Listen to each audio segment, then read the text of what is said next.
एक पंडित ताराचंद जी थे। वृंदावन श्रौत मुनि आश्रम में लेखा का काम करते थे। सीमित वेतन प्राप्त होता था, बड़े ईमानदार थे। श्रौत मुनि आश्रम में हेम्योपैथ की दवा निःशुल्क मिलती थी।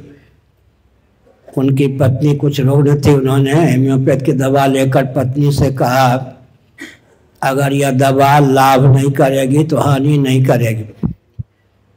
उनकी पत्नी ने कहा, पंडित जी तुम्हारी अकल मारी गई है, जिसमें लाभ करने की क्षमता है उसमें हानि कर देने की भी क्षमता है। शाम को मेरे साथ तो घूमते, तो उन्होंने कहा, पत्नी ने तो हमको बिल्कुल मौन बना दिया, उसके इस प्रश्न का उत्तर नहीं मेरे पास। हमने संकेत किया। इन्होंने क्या प्रश्न किया था? मंत्र में मारकता भी है, तारकता भी है। माताएं अगर ओम जपती हैं, गायत्री मंत्र जपती हैं तो ऊर्जा उत्पन्न होता है। ऊर्जा उत्पन्न होती है, उस ऊर्जा को संभालने की शक्ति न होने पर विस्फोट हो जाता है। भारत में मंत्र के मारे हुए 1.25 लाख व्यक्ति घूम रहे हैं पागल होकर, अपने ऊपर कृपा करके। एक बहुत विचित्र बात है जो आजकल मैं कहता हूँ,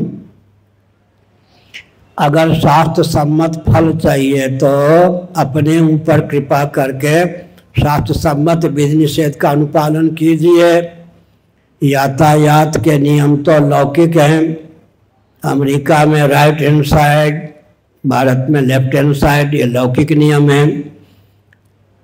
यातायात के नियम जो विधि निषेध हैं उनका अनुपालन करने पर गंतव्य तक पहुंच सकते हैं। लौकिक विधि निषेध का अनुपालन भी जब आवश्यक है तो वेदादि शास्त्र सम्मत फल की प्राप्ति के लिए वेदादि शास्त्र सम्मत विधि निषेध का अनुपालन अपने ऊपर आवश्यक, कृपा करके आवश्यक है, किसी और के ऊपर नहीं।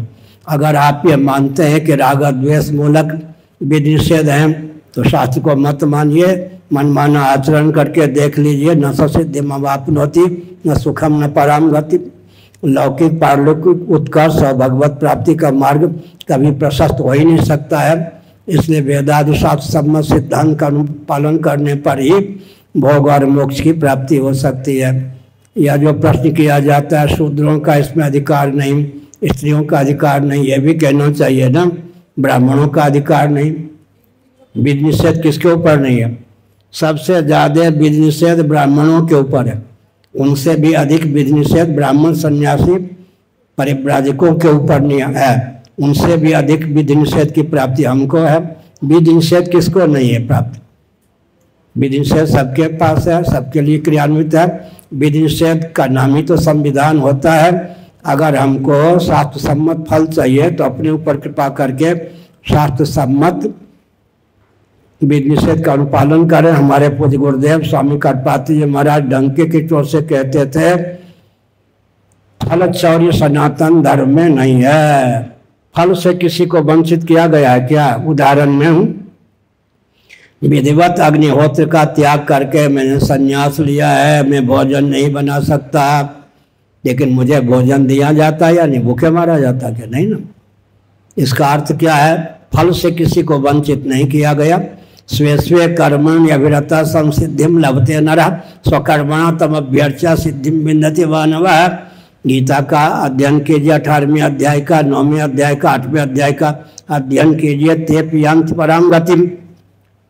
स्त्री शूद्र वैश्य क्षत्रिय ब्राह्मण, इसी प्रकार से जितने आश्रम के व्यक्ति हैं, ब्रह्मचारी गृहस्थ वानप्रस्थ सन्यासी, जब फल से किसी को वंचित नहीं किया गया तो अपने ऊपर विधि निषेध को अपने ऊपर जो विधि निषेध प्राप्त है उसका अनुपालन करके अपने कल्याण का मार्ग प्रशस्त करना चाहिए।